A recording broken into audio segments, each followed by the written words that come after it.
Hello, this is Masquerade's Iterates defensive highlights. So let's begin. I will be playing things in 2 times speed to allow me to show more of my defense team, as I have about 2 weeks of recordings to go through.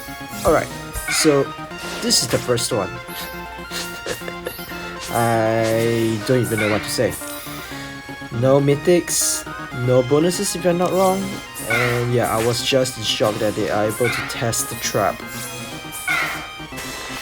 because there are 2 dancers and both listening out with future vision. This future vision thing is honestly kind of a pain in the ass, but oh well, not much I could do about that. And after that, just a lot of trap gambles. This person clearly don't care anything about survival at all. So he just lost 2 units, but don't even bother go for the Aether at all. Instead, just try to finish the match as soon as possible. Sometimes people just don't play the game sometimes, so unfortunate. Okay, this is the second one. Okay, for this one is a very heavily stacked Tarja with a bonus doubler Eliwood, because it was win season at the point in time, and there was a lane 4 bot tower, which, like I said before, is kind of problematic. And because it's water wind, you also get to use legendary Aether as well. This person did not run a single bonus hero as well, but oh well, as long as the strategy works, I guess it's fine. And there's not much I could do about that, because Tarja is really bulky due to Tarja Hex. And after that, everyone just crashed into her and, just unable to do anything, because bonus doubler is just too strong. After that, it's just getting the Aether, which is kind of child's play for Tarja, and yeah, we are done.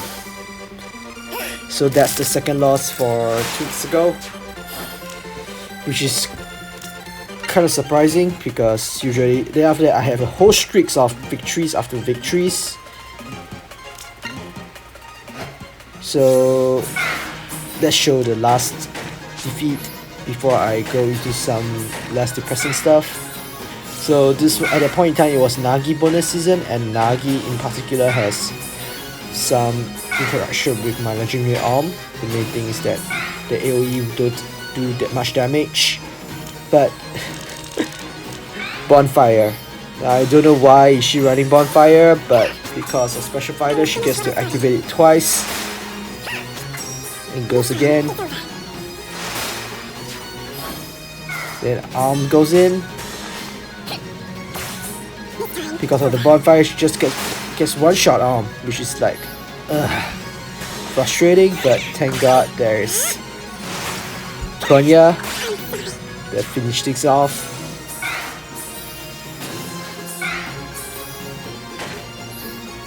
And then Silica just goes for the second kill.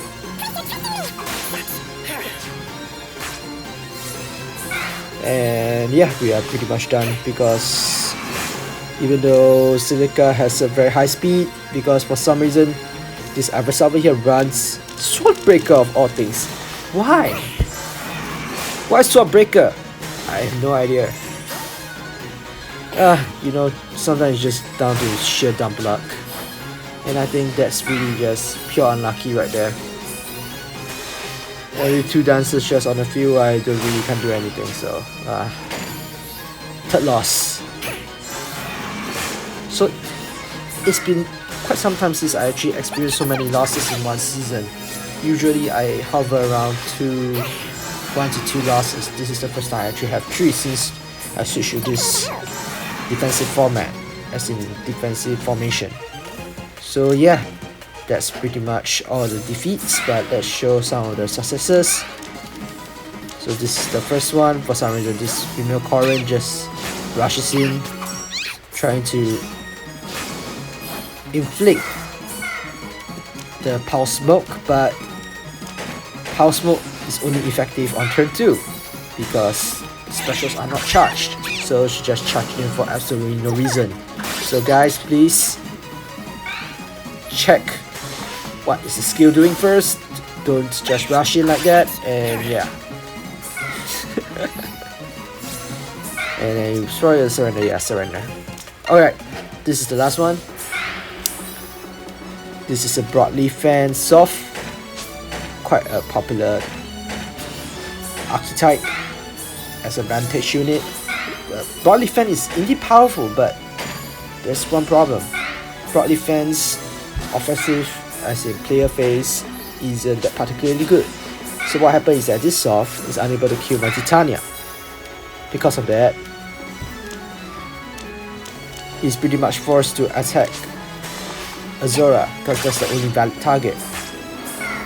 Then resistance goes for Konya instead because you can't do Titania at all.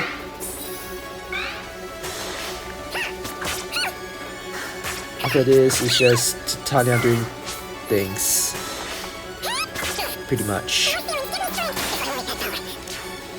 How do you guys find the chipmunk sound of the Fire Emblem Heroes characters? I think it sounds kind of cute.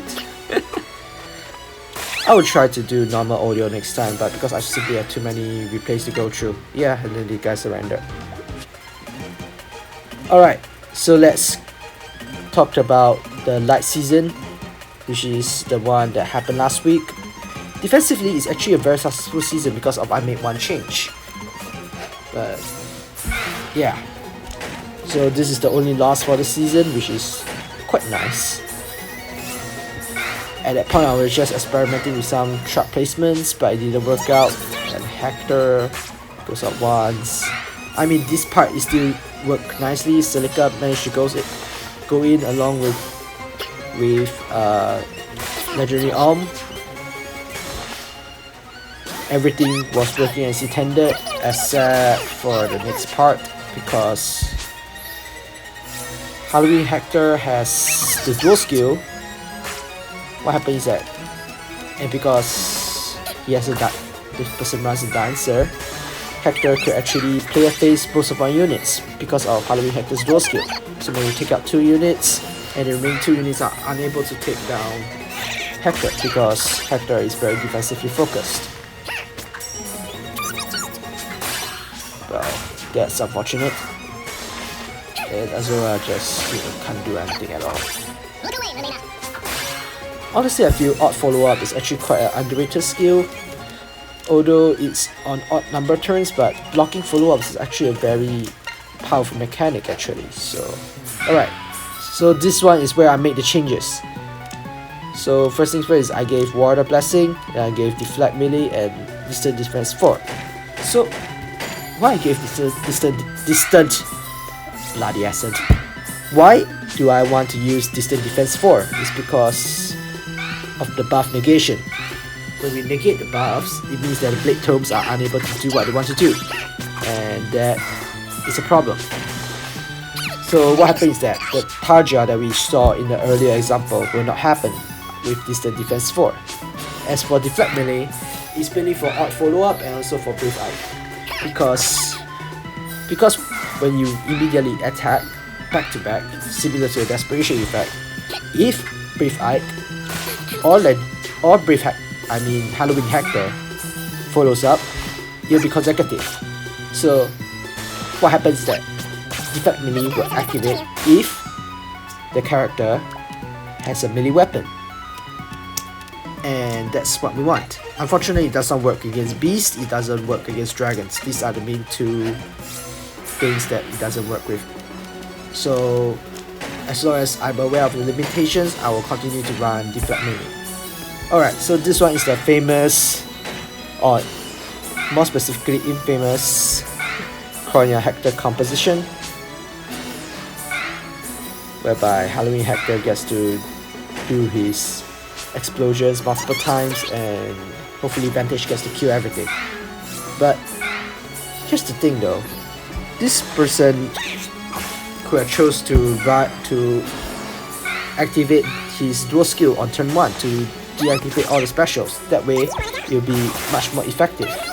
but for some reason this guy don't know that particular interaction, so what happens is they have to face a whole bunch of specials, which is not that easy. I would say this guy played quite badly because he never used his Hector to disable specials, which is, I don't know why not many people know about this interaction. I thought that's the whole purpose of rolling for Hector, isn't it? Right, so this is another one, but this time around it's with Matthew. And this is what I feel Matthew is not very good at, the player face. I mean, just look at this. Matthew just goes in, cannot kill Celica at all. And not much he could do, just rally, and yeah, he's dead. If it's other Broadleaf fan users, you'll be able to kill Celica, but because it's Matthew, they're unable to kill. So yeah, that's pretty much a summary of all the defenses. Oh, by the way, my offense game sucked last week. Like, it was really bad. Well, because I faced against multiple very difficult maps and caused me to kind of messed up. Oh well. I think that's all for today. Thank you for your time, and hope to see you all in the next one.